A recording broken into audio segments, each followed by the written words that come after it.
तो आज social Thursday में हम बात करेंगे कि कोई भी आइडियोलॉजी कभी ख़त्म क्यों नहीं होती। तो पहले हम आइडियोलॉजी के बारे में जानेंगे। तो आइडियोलॉजी होती क्या है? ये रूट ऑफ थिंकिंग होती है, यानी कि जो हम सोचते हैं, समझते हैं, चीज़ों को देखते हैं और प्रोसेस करते हैं अपने दिमाग में, ये उसका एक कह सकते हैं कि पाथवे है। हम किसी चीज़ को देख के क्या सोचते हैं वो डिपेंड करता है इस पाथवे पर, आपकी आइडियोलॉजी पर, यानी कि आप किस तरीके से उस इंफॉर्मेशन को प्रोसेस कर रहे हैं उस पर। तो ये एक तरीके का स्कैफोल्ड होता है। स्कैफोल्ड होता है ढांचा। ठीक है।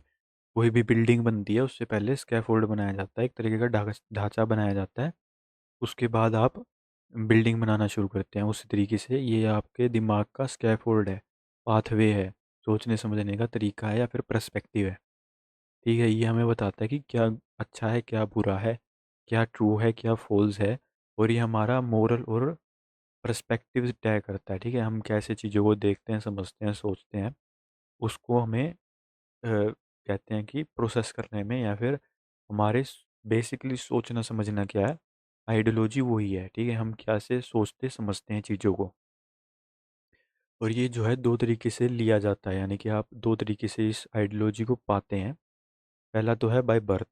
ठीक है। जो मेजोरिटी लोग बाय बर्थ ही पाते हैं। बाय बर्थ यानी कि आप जब पैदा हुए तो आपके पेरेंट्स हैं, ये आपकी फैमिली है, आप उसमें चेंज नहीं कर सकते। तो आपका बाय बर्थ वो फिक्स है। ठीक है। अगर मैं अपने घर में पैदा हुआ हूँ अब, तो मुझे कुछ ना कुछ आइडियोलॉजी अपने माँ बाप से मिली है, मेरे ग्रैंड पेरेंट्स से मिली है, तो वो फिक्स है। ठीक है। और मेजोरिटी लोग इसी पे रहते हैं ताउम्र। ठीक है। पूरी उम्र इसी पे उनका ब्रेन काम करेगा। दूसरे होते हैं जो खुद की आइडियोलॉजी खुद बनाते हैं, यानी कि खुद वो चीज़ों को कैसे सोचते हैं, समझते हैं, उसको रीफ्रेम करते हैं। ठीक है। उसको दोबारा से सेट करते हैं अपने हिसाब से, जो कि लंबा तरीका है, बहुत ही हार्ड तरीका है, और ना के बराबर लोग इसको कर सकते हैं। ठीक है। अगर कोई करना चाहे तो भी पूरी तरीके से नहीं कर सकता, क्योंकि पूरी ज़िंदगी लग जाएगी उसको। तो कौन कौन सी टाइप ऑफ आइडियोलॉजी होती है? पॉलिटिकल हो सकती है। ठीक है। आप पॉलिटिकल पार्टीज़ को कैसे देखते हैं, किस पॉलिटिकल पार्टी का आप पर इन्फ्लुएंस है, ये सब। रिलीजन, मेजोरिटी में चीज़ें जो बात करूँगा इस वीडियो में वो रिलीजन के आसपास ही होगी, और एक्सट्रीमिज़म के आसपास ही होगी। ठीक है। तो आप समझ जाइए। इवन जो सबटेल होते हैं, यानी कि सबटेल सिस्टम जो होते हैं, जैसे कि कंज्यूमरिज्म, ठीक है, मेरिटोक्रेसी हो गया, ठीक है, टेक्नोक्रेसी हो गया, ये बहुत छोटे छोटे सब सिस्टम है, या फिर सब सोसाइटी कह सकते हैं आप। एक तरीके के लोग होते हैं जो इस तरीके से सोचते समझते हैं। ठीक है। तो उन पर भी आइडियोलॉजी काम करती है, वो भी आइडियोलॉजी में ही आते हैं। अगर मैं जैसे कि किस स्कूल में जाता हूँ, वो भी मेरी आइडियोलॉजी में आता है। ठीक है। हर चीज़ जो मैं करता हूँ, जिस तरीके से सोचता हूँ, वो मुझे एक कम्युनिटी में डाल देती है। ठीक है। जैसे कहते हैं साइकोपैथ। ठीक है। साइकोपैथ क्या है? वो साइको की तरह सोचता है, इसलिए वो साइकोपैथ कम्युनिटी का हिस्सा है, या फिर उसकी आइडियोलॉजी जो है वो साइकोपैथिक है। ठीक है। वो उस तरीके से सोचता समझता है, उस तरीके से देखता है दुनिया को। अगर आपके पास कोई आइडियोलॉजी भी नहीं है, ठीक है, ऐसा तो पॉसिबल ही नहीं है वैसे तो, लेकिन अगर आप सोचते हैं कि मेरे पास कोई आइडियोलॉजी नहीं है, वो इटसेल्फ है, वो खुद से ही एक आइडियोलॉजी है। यानी कि कुछ ये सोचना कि मेरे खुद की आइडियोलॉजी नहीं है, वो अपने आप में ही एक डिफरेंट आइडियोलॉजी होती है। ठीक है। वो एक डिफरेंट ग्रुप ऑफ पीपल अपने आप बन जाता है। तो ये जो है एक पैराडॉक्स हो गया कि अगर आप आइडियोलॉजी आइडियोलॉजी से बाहर निकलने की कोशिश करते हैं, तब भी आप आइडियोलॉजी में ही हैं। मतलब आप इस कॉन्सेप्ट से बाहर ही नहीं निकल सकते। ठीक है। और ये जो बनते हैं वो बनते हैं किसी के एक्सपीरियंस से। रिलीजन भी किसी की एक्सपीरियंस से बनता है। ठीक है। जो एक्सट्रीमिस्ट होते हैं, साइको होते हैं, वो भी किसी ना किसी के एक्सपीरियंस से बनते हैं, बिलीफ से बनते हैं, एक्शन से बनते हैं। तो आइडियोलॉजी जो है, मैंने बताया कि वो एक स्कैफोल्ड है, एक तरीके का ढांचा है जिस पर हम कैसे, मतलब ये सब चीज़ें डिपेंडेंट होती हैं, हमारे experience, belief, religion, extremism, psychotic, जितना भी चीज़ें हैं वो सब आइडियोलॉजी पे ही बेस्ड होती है। जो इंडिविजुअल का लेवल होता है वो प्री एग्जिस्टेड होता है, प्लस सेल्फ एक्सपीरियंस से बनता है। यानी कि कुछ चीज़ें जो हैं मुझे पहले से मिली है, बाय बर्थ मिली हैं। कुछ चीज़ें मैं अपने आप से बनाता हूँ। ठीक है। जैसे मैं अ, कहीं चला गया, ठीक है, अब किसी, मान लो किसी और शहर में चला गया, वहाँ पर मेरे कैसे एक्सपीरियंसेस रहे, वो डिफरेंट हो सकते हैं मेरे फैमिली के किसी और मेंबर से। तो मेरी आइडियोलॉजी मेरे फैमिली के ही मेंबर से अलग हो गई, ठीक है। तो यहाँ पर हम प्री एग्जिस्टेड आइडियोलॉजी भी होती है और प्लस हमारी सेल्फ मेड भी होती है। तो मेजोरिटी जो लोग होते हैं वो इन्हीं मतलब इसी तरीके से अपनी आइडियोलॉजी को बिल्ड करते हैं, ठीक है। तो कैसे कैसे ये जो है आइडियोलॉजी शेप करती है किसी इंसान को। तो पहले तो है परसेप्शन को, यानी कि हम कैसे सोचते समझते देखते सेंस करते हैं एनवायरनमेंट को अपने आसपास के, उसको हम परसेप्शन परसेप्शन बोलते हैं, ठीक है। जबान फिसल जाती है मेरी, कोई बात नहीं। परसेप्शन बोलते हैं, यानी कि हम मैरिज के बारे में क्या परसेप्शन है। कुछ कहते हैं ना कि मुझे वंश आगे बढ़ाना है, तो वो उनका परसेप्शन है, ठीक है। डेथ है, ठीक है। कुछ जो भी तुम्हारे डेथ के सोचने समझने का तरीका है वो परसेप्शन है, ठीक है। आइडेंटिटी हो गई कि आप सिटीज़न है, मैं इंडियन सिटीज़न हूँ। आइडेंटिटी, आइडियोलॉजी, ठीक है, कि मैं इंडियन लोगों के बारे में ज़्यादा सोचूंगा ओब्वियसली। तो ये भी आइडियोलॉजी का हिस्सा है। आप कहाँ के वर्कर हैं, कहाँ काम करते हैं, किस चीज़ में बिलीव करते हैं, ठीक है। आप रेवोल्यूशनरी हैं, किस तरीके की आपकी मेंटालिटी है, ठीक है। आप एथिकल हैं, मोरल हैं, किस तरीके से आप इन सब चीज़ों को देखते हैं। तो ये आपकी आइडेंटिटी बिल्ड करता है, ठीक है। तो आइडियोलॉजी आइडेंटिटी को भी इन्फ्लुएंस करती है। Then emotion and motivation. Emotion and motivation में आगा कि सिन को हम कैसे देखते हैं, ठीक है। मैंने कुछ बुरा किया तो मुझे कुछ गिल्ट है या नहीं, ठीक है। मुझे प्राइड है, गर है। ओप्रेशन को मैं कैसे देखता हूँ, ठीक है। जैसे नाजिज्म होता है तो उसमें लोग ओप्रेशन को ठीक मानते हैं, ठीक है, कि भाई अगर मेरे पास पावर है तो मैं कर लूँगा ऑपरेशन, नहीं है तो नहीं। तो ये नाजिज्म में आ गया कि ऑपरेशन को आप कैसे देखते हैं। लिबरलाइजेशन को आप कैसे देखते हैं, ओनर ड्यूटी को आप कैसे देखते हैं। तो ये सब मोटिवेशन और इमोशन में आ गया और इससे आइडियोलॉजी इफेक्ट करती है। Then cognitive and decision making को भी आइडियोलॉजी जो है इम्पैक्ट करती है, शेप करती है। जैसे जैसे आपकी एज बढ़ेगी आप अलग अलग एक्सपीरियंस गैदर करेंगे और अपनी आइडियोलॉजी बिल्ड करते चले जाएंगे। इसलिए हर इंसान अलग होता है, ठीक है, आइडियोलॉजी की वजह से। आपकी हैबिट्स कैसी हैं, आपकी प्रैक्टिसेस कैसी हैं, तो ये भी आपको आइडियोलॉजी जो है इफ़ेक्ट करती है। अब तुम्हारे दिमाग में आएगा कि हम अपने आइडियोलॉजी खुद भी बिल्ड करते हैं, कुछ पहले से होती है। तो जो हम पहले से बिल्ड कर रहे हैं वो भी क्या मतलब हम कहें कि कहीं ना कहीं सेम कैसे हो गई, ठीक है। दो इंसानों की क्या सेम हो सकती है, क्योंकि कह सकते हैं कि एक्सपीरियंस जो है, ठीक है, जो हम एक्सपीरियंस करते हैं, जो प्री फिक्स्ड हमारा जो हमें बाय बर्थ मिला है वो इन्फ्लुएंस करता है हमें हमारी आगे देख जैसे हम आगे जो भी चीज़ें एक्सपीरियंस करेंगे उसको। तो इन दी एंड जो हमारी पहले की आइडियोलॉजी थी वो हमारे आगे एक्सपीरियंस को शेप करती जाती है, ठीक है। हम कितनी कोशिश कर ले लेकिन वो शेप करती है, उसका कुछ ना कुछ इन्फ्लुएंस होता है जो बाय बर्थ होता है। देन क्वेश्चन आता है कि कुछ लोग कहते हैं कि मेरी तो न्यूट्रल है, ठीक है, मैं तो न्यूट्रल हूँ, ठीक है। तो लेकिन क्वेश्चन यही है कि न्यूट्रल रिलेटिव टू व्हाट। ये है आप न्यूट्रल, आपकी आइडियोलॉजी न्यूट्रल है कि आप सबको खुले मन से देखते हैं, मॉडर्न है, ये वो, किसके रिलेटिव में, ठीक है। आपकी आइडियोलॉजी मतलब किसी की ना ऐसे नहीं होता कि फिक्स्ड है, ठीक है। जैसे कि हम कहते हैं कि कोई बंदा साइकोटिक है, ठीक है, तो वो साइकोटिक ही रहेगा, ऐसा नहीं होता। हर इंसान में बहुत से अलग अलग कह सकते हैं पर्सपेक्टिव होते हैं, या फिर कह सकते हैं कि एक्सपीरियंसेस अलग होते हैं, ठीक है। तो हर इंसान अलग होता है एक्सपीरियंस की वजह से, आइडियोलॉजी की वजह से, उसने कैसे परसीव किया चीज़ों को। तो आप किसके कंपैरेटिवली न्यूट्रल हैं, ये भी एक बहुत बड़ा क्वेश्चन है।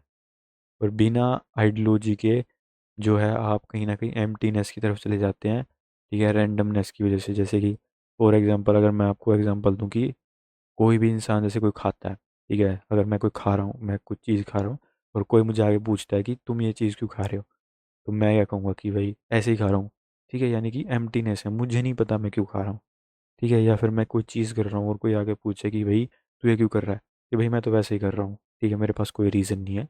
तो ये एम्प्टीनेस है, रैंडमनेस है, आपके पास कोई आइडियोलॉजी नहीं है, ठीक है। आप क्यों कर रहे हैं, आपने प्रोसेस नहीं किया इस उस इन्फॉर्मेशन को आपके बेसिक स्ट्रक्चर से, आपने बस शुरू कर दी वो चीज़।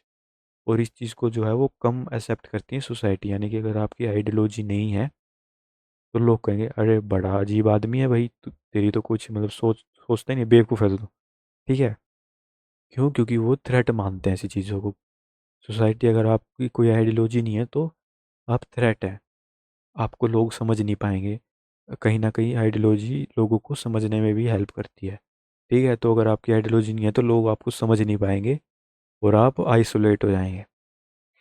तो जो है, how ideology shape culture and society, basically set करता है आइडियोलॉजी जो है वो पावर एजेंडा, और आप कोहिजन कैसे फॉर्म करते हैं ग्रुप में, कैसे घुलते मिलते हैं। ठीक है, वो निर्भर बनाता है आपके लिए। ठीक है, और मेक श्योर करता है कि आपकी कुछ ना कुछ बाउंड्रीज हों। जैसे कि हम कहते हैं ना कि हमारा तो सोशल स्ट्रक्चर ये है, हमारा तो कल्चर ये कहता है। तो वो किससे बनता है? वो हमारी आइडियोलॉजी से, हम कैसे सोचते समझते हैं उससे बनता है। वो हमारी बाउंड्रीज को सेट करता है। ठीक है, तो बहुत से रिलीजन जो हैं वो बेस्ड हैं कि इल्यूजन ऑफ ट्रू नॉलेज, कि रिलीजन में सब कुछ मौजूद है, रिलीजन को सब कुछ पता है। ठीक है, लेकिन रिलीजन जो है वो बेस्ड है किसी और के पर्सपेक्टिव से। ठीक है, किसी ना किसी ने तो वो रिलीजन बनाया है। ठीक है, जब भी वो रिलीजन है। ठीक है ऐसा नहीं है कि रिलीजन अपने आप से कहीं से आ गया, ऐसा नहीं है। लोगों ने ही रिलीजन को बनाया है, तो वो किसी के पर्सपेक्टिव से बना है, या फिर नंबर ऑफ पीपल्स के पर्सपेक्टिव से बना है। तो वो चेंज होता रहता है रिलीजन ना, टाइम के साथ साथ साथ। और वो बना किसके है? किसी रैंडम इंसान को जिसको आप जानते भी नहीं। ठीक है, आप मिले भी नहीं, उसके पर्सपेक्टिव से बने हैं, तो आप उसको जानते नहीं। और ये होता क्यों है? क्योंकि इजी टू कॉपी। ठीक है, अगर आप किसी रिलीजन में जाते हैं तो वो आपको सेट ऑफ, कहते हैं कि आइडियोलॉजिकल या रूल्स रेगुलेशन दे देते हैं। ठीक है, जो आपकी प्रोसेसिंग में हेल्प करते हैं। ठीक है, आपकी आइडियोलॉजी सेट कर देते हैं, तो वो इजी पड़ता है लोगों को कि हमारे कल्चर में तो यही होता है, हमारे सोसाइटी में तो यही होता है। ठीक है, तो यहाँ पर आपको एक फ्रेमवर्क बना बनाया मिल गया, आपको कुछ करना नहीं पड़ा। तो इसलिए रिलीजन का एक काफ़ी, कहते हैं कि रिलैक्सिंग होता है, कंफर्ट प्रोवाइड करता है। देन रिलीजन को हम जाने तो वो होता है स्केफोल्ड प्लस मीट। मीट यानी कि आइडियाज़, लोगों के आइडियाज़ आते हैं। ठीक है, स्केफोल्ड तो सेम ही रहता है। आप चाहे मुस्लिम्स को ले लें, चाहे हिंदूज को ले लें, चाहे जैनिज़्म को ले लें, किसी भी एन नंबर ऑफ आप रिलीजन को लें, सबका स्केफोल्ड सेम है। क्यों सेम है? क्योंकि वो ह्यूमैनिटी के ऊपर बना है, मानवता के ऊपर बना है। ठीक है, जो मीट होता है वो आइडियाज़ होते हैं। मैं एग्जांपल देता हूँ, जैसे कि कोई स्टेयर है। ठीक है, कोई सीढ़ी है, आप उस सीढ़ी से ऊपर भी जा सकते हैं, नीचे भी उतर सकते हैं, वहाँ पर खड़े भी रह सकते हैं। तो यहाँ पर क्या होगा? मल्टीपल सिनेरियोज हो गए। लेकिन जो स्टेयर है वो स्टेयर ही है, जो स्कैफोल्ड है, जो ढांचा है वो ढांचा ही है, जो आइडियोलॉजी है वो आइडियोलॉजी ही है। यानी कि जो बेसिक जो सेंस है वो सेम है। तो स्कैफोल्ड या फिर आइडियोलॉजी जो है वो हर रिलीजन में सेम होती है। प्लस क्या आता है? मीट। मीट क्या है? आइडिया, जो हम लेटर ऐड ऑन करते हैं जब जैसे जैसे टाइम बीतता जाता है। दो जो प्रिमिटिव आइडियोलॉजी थी, जो किसी बंदे ने पहले बनाई थी, स्कैफोल्ड बनाया था, रिलीजन बनाया था, हम उसको चेंज करते चले जाते हैं। जो प्रिमिटिव आइडियोलॉजी थी वो मॉडर्नाइज हो जाती है। ठीक है, तो यहाँ पर चेंज आता है। तो मीट जो होता है वो गुड भी हो सकता है, बैड भी हो सकता है। यानी कि जो चेंजेस आए हैं वो गुड भी हो सकते हैं और बैड भी हो सकते हैं। डिपेंड करता है कौन उनको ऐड कर रहा है और उसकी क्या इरादे हैं। ठीक है, क्या एजेंडा है। तो ideology is same in every society, culture, religion etcetera. यानी कि आइडियोलॉजी या फिर स्कैफोल्ड जो है वो सेम ही रहता है, क्योंकि ह्यूमैनिटी अगर सेम है तो ऐसा नहीं है कि एक्सट्रीमिज़म हो गया। जैसे कि एक्सट्रीमिज़म में आइडियोलॉजी सेम नहीं रहेगी रिलीजन के मुकाबले, क्योंकि क्यों? उसमें ह्यूमैनिटी नहीं है ना एक्सट्रीमिज़म में। तो एक्सट्रीमिज़म में रिलीजन के मुकाबले अलग रहेगी, लेकिन आइडियोलॉजी का जो कह सकते हैं कि कॉन्सेप्ट है, कॉन्सेप्ट चेंज नहीं होगा। ठीक है, जो आइडियोलॉजी का स्ट्रक्चर है, जो स्कैफोल्ड है, जो मतलब एक तरीके से प्रोसेस करने का तरीका है, वो कॉन्सेप्ट चेंज नहीं होगा। हाँ, सीढ़ियाँ चेंज हो जाएगी। ठीक है, सीढ़ी चेंज हो सकती है, नंबर ऑफ स्टेप्स बढ़ सकते हैं, घट सकते हैं, लेकिन आइडियोलॉजी का जो कॉन्सेप्ट है वो वैसे का वैसा ही रहता है। जो मीट है वो चेंज हो सकता है। जो मीट होता है वो इम्पोर्टेंट है और इनएविटेबल है, यानी कि आप उसको हटा नहीं सकते। ठीक है, और जो ओरिजिनल पर्सन है वो मोस्टली डेड होता है। ठीक है, डेड होता है रिलीजन के मामले में। ठीक है, कोई हज़ारों साल नहीं जीता, जिसने कोई रिलीजन बनाया है वो हज़ारों साल नहीं जीता। तो जिसने ओरिजिनल आइडिया था वो तो डेड हो गया।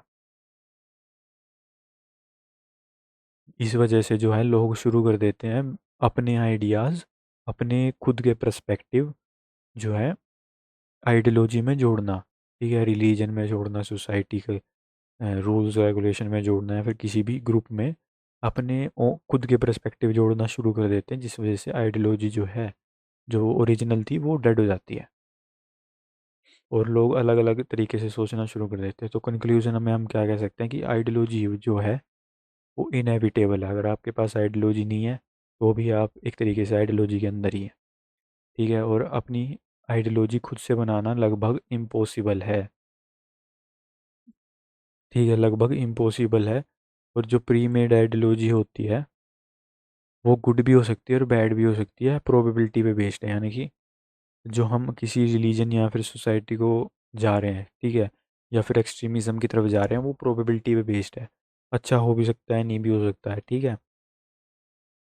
तो थैंक्स फॉर वॉचिंग, यही था इस वीडियो के लिए। अगर वीडियो अच्छी लगी हो, कुछ सीखा हो, समझा हो, तो like share subscribe my channel.